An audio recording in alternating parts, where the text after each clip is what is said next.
je mpora ntangara ingene umuntu ashobora gufata agaheba urugo rwiwe, agaheba umugore, agaheba abana biwe, akizera ko uwo muntu agiye kamukunda gute?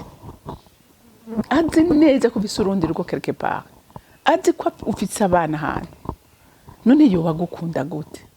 Ane bebe sheri whatever, urumva ntacyo atavuga, ntacyo adakora.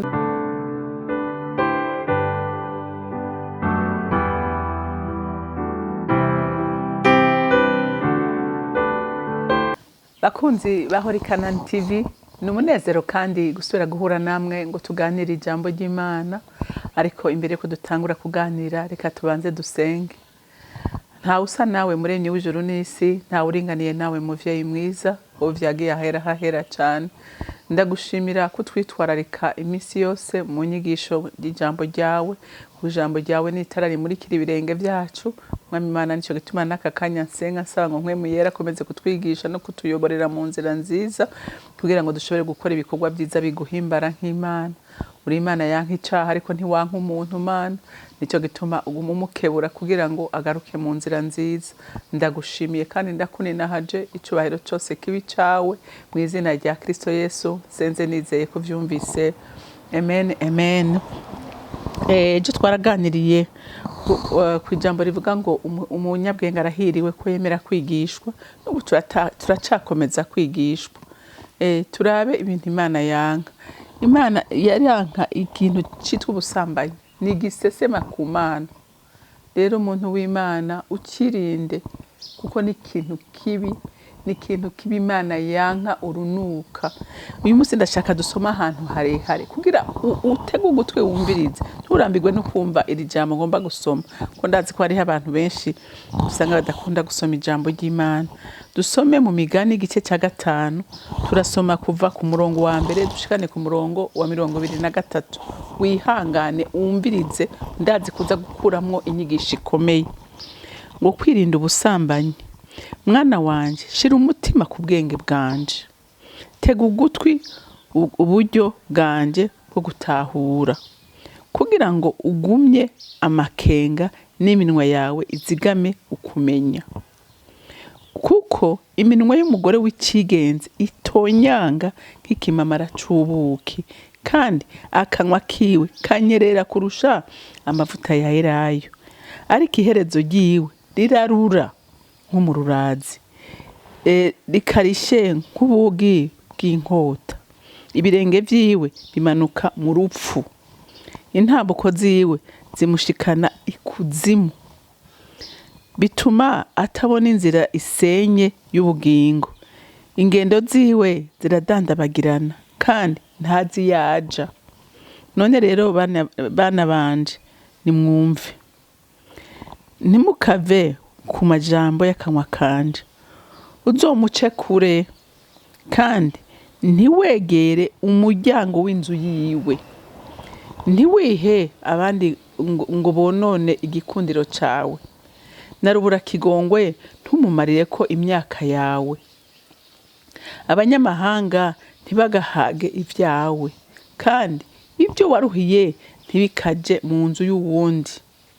Nawe ukazoboroga ku iherezo ryawe, aho umubiri wawe n'amagara yawe bizoba biheze. Ukavuga uti ewe ngo ndanka guhanurwa, n'umutima wanje ugakengera guhanwa. Sinumvire ijwi ry'abigisha banje, sintege ugutwi abampanura. Nari nsigaje gatoyi ngahetura ibibi vyose hagati y'ishengero n'ikoraniro.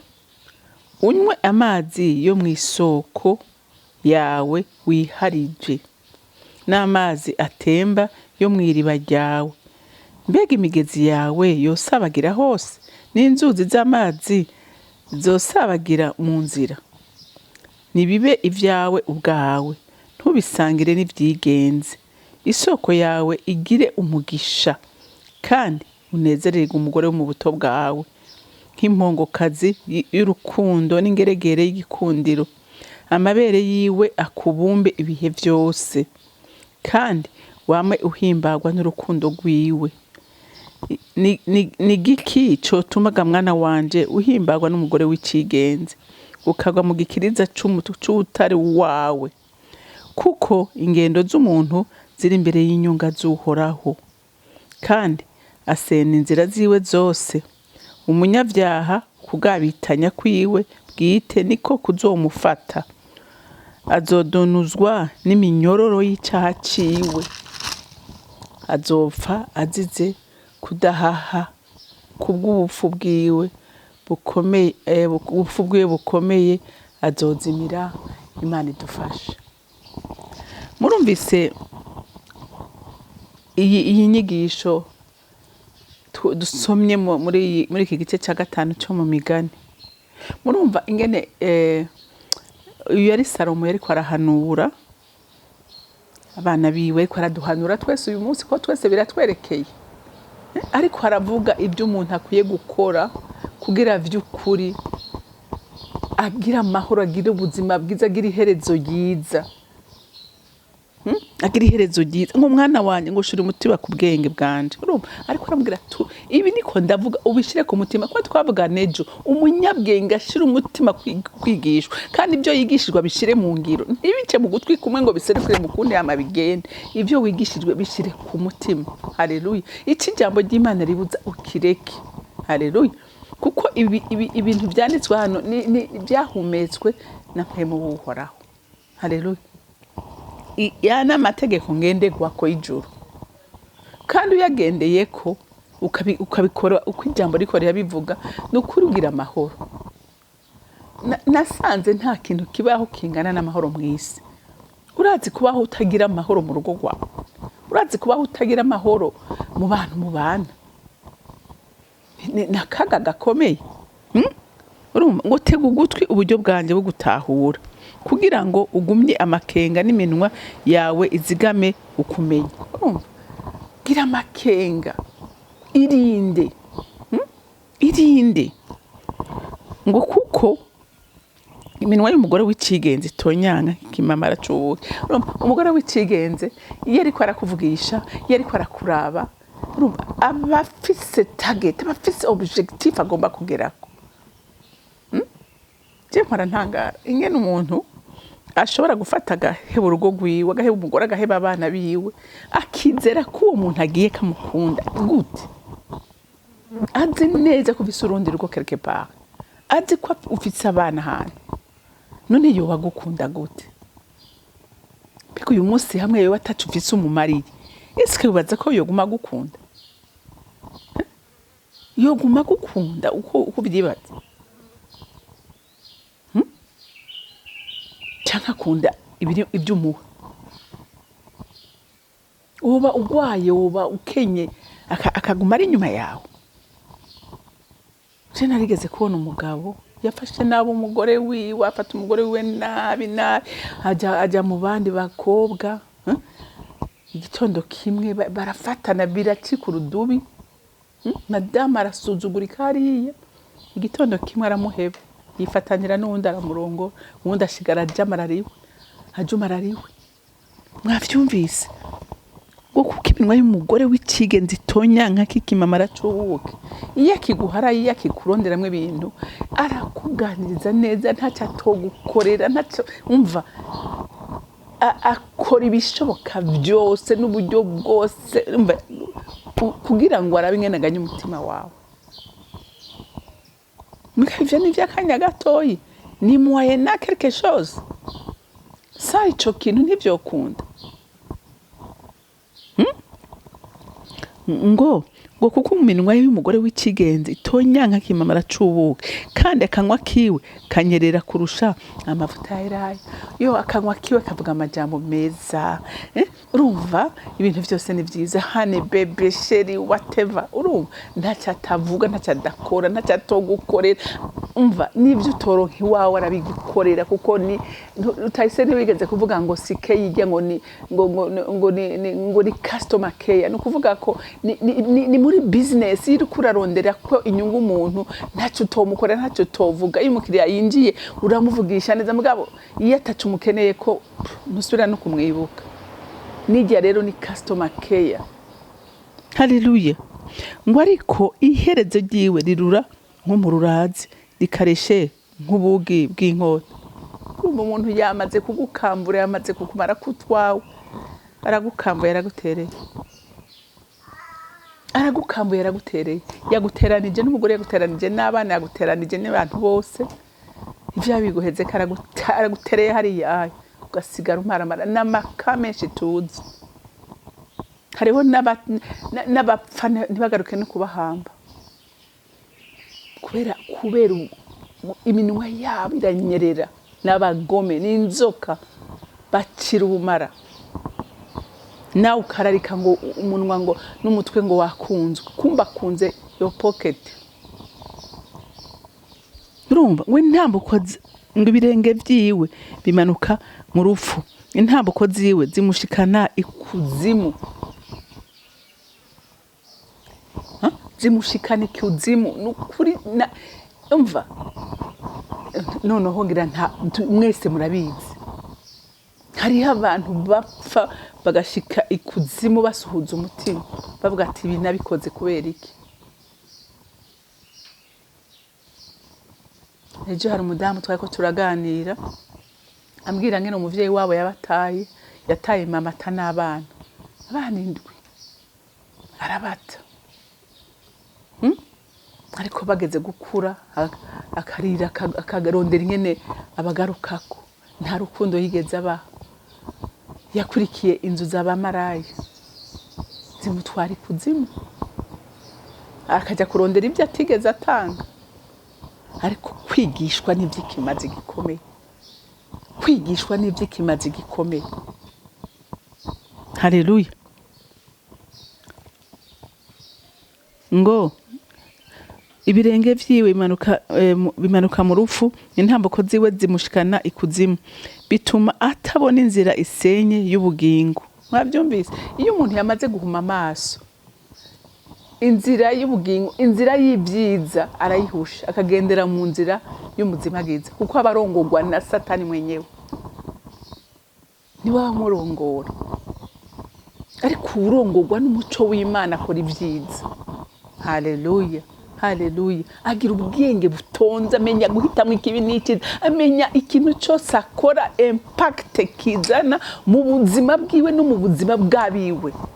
Ariko wamaze guhuma, wamaze kwinjirwamo n'impemu mbi, akora ibibi gusa, akora ibivuna umutima w'abo bari kumwe,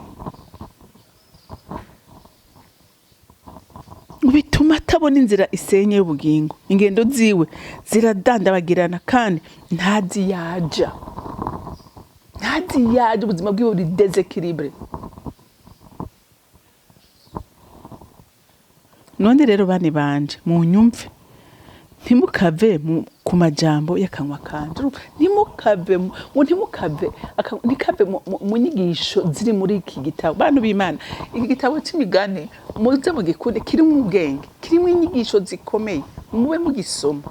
Haleluya, kizobafasha. Urumva, ntugikure kwijisho ryawe, uzomuce kure, kandi ntiwegere umuryango w'inzu yiwe. Wavyumvise? Ntiwirekure mu maboko ya maraya, ko niwayakorokeramo bizokugora kuyavamo. Gusohoka mu nzu ye bizokugora, kuko barazi icyo ashaka. Nta byinshi musangiye, nta ngorane musangiye.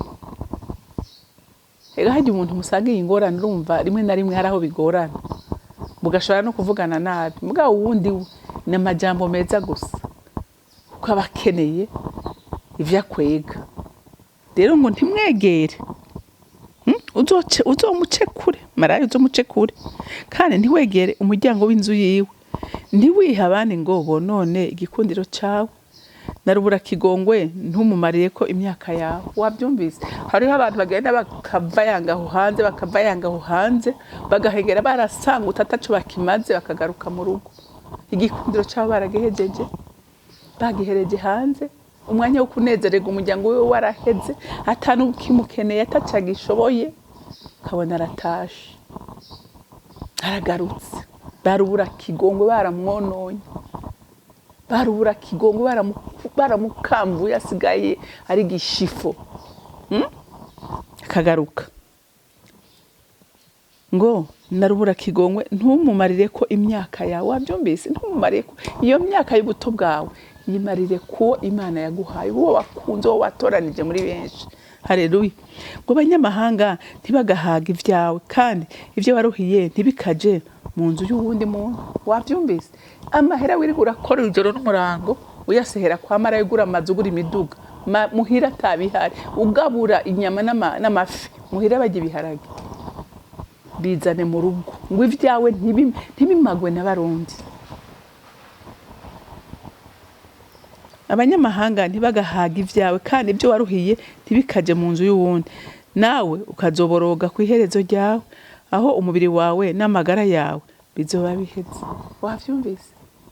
Ntuzuboroge ntuzurogrete kuko umva nta muntu yagendeye mu mwijima atarogrete. Nta numwe abaho wakoze ibikorwa mu mwijima wese byanka byakunda ahereza kurogrete ngo iyo menya ariko naho uwo waragiye garuka dufise umwami agukunda kandi ashobora kurestora ibyo watakaje byose agasubira akabigira bizima. Haleluya. Nawe kwazoboroga ngo ukavuga uti ewe ngo ndanka guhanurwa nuhumva n'umutima wanje ugakengera guhanu. Wavyumvise ukavuga ati iyo menye ku murongo wacu ngo sinumvire ijwi ry'abigisha banje sintege ugutwi abampanura ngo nari nsigaje gatoyi ngahetura ibi byose hagati y'ishengero n'ikoraniro. Ibi byose wabiciyemwo abantu basemerera abantu bavuga ariko ntiwigere wumva amaherezo murumvi ingena meze ni mabi. Ngo unywe amazi yo mu isoko yawe wiharije n'amazi atemba yo mu iriba ryawe. Muriko muravyo nezerwa n'uwawe ibyo ukeneye wobironka byose biva ingene bitegura. Umuteguye neza bigenda neza utamuteguye ntibikunda. Haleluya. Iyi ni yindi sije ikomeye. Mbega imigezi yawe yosabagira hose urumva none wotanga iki widepashije hanze muhira wohazana iki? Isoko ryawe rigume mu nzu. Mbega imigezi yawe yosabagira hose n'inzuzi z'amazi zosabagira mu nzira. Mvugira bitanga niyindi sije ngo nibibe ivyawe ubwawe ntubisangire n'ivyigenza. Urumva bibi vyawe bibi byo mu rugo rwawe ibintu byiyubashe. Haleluya. Niho uzobitanga neza kandi bikagira ikimazi n'uwo mwubakanye. Haleluya. Ngo nk'impongokazi y'urukundo n'ingeregere y'igikundiro amabere yiwe akubumba ibihe byose kandi wame uhimbagwa n'urukundo rwiwe. Aguhimbara umunezererwe kumwa umufiyansa umunezererwe urukundo rugume uruvomerera utaruvomerera rurakama. Ngo nigiki cyo tumaga mwana wanje uhimbagwa n'umugore w'ikigenza. Nigiki dukuri cyo tubake guhimbara kwari giso ni nyungu gusa ukagwa mu gikiriza cy'utari uwawe ukakibamo ukakinezererwa mukumva uri satisfied. Wumva satani ataba yamaze kukuzura. Ngo kuko ingendo z'umuntu wari we wese ngo ziri mu imbere y'inyunga zuhoraho ibyo ukora byose Imana biri kwirasista bibibona. Haleluya. Umunyabyaha ngo kuko ingendo z'umuntu ziri imbere y'inyunga zuhoraho kandi asena inzira ziwe zose. Umunyabyaha ukugabitanya kwiwe bwite niko kuzomufata azodunuzwa n'iminyororo y'icyaha ciwe. Mwavyumvise umugorotsi Imana iramurinda imugorotsi ajana nawe umugorotsi arongorwa n'uworaho ariko umunyabyaha ngo iminyororo izomudunuza.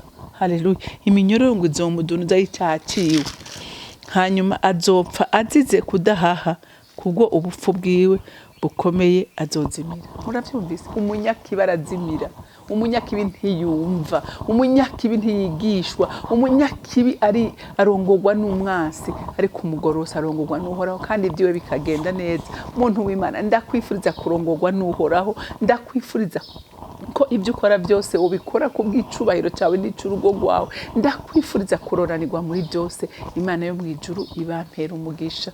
Mana data rugira byose uri mu ijuru, sindambirwa kugushima no kugushimagiza, sindambirwa kunaza no kugukengurukira kubw'urukundo rwawe n'imbabazi zawe ufitiye abantu bawe. Mana yanje mwami, ndasengeye abazimiye ngo bazimuruke, umuco wawe bamurikire, bave mu mwiza mwami Mana, bagendere ku muco wawe, ko ntawe ugendera ku muco ngo azimire, ntawe ugendera ku muco ngo atsitare, ariko ndasenze bose ngo barongoreye mu nzira nziza mwami Imana.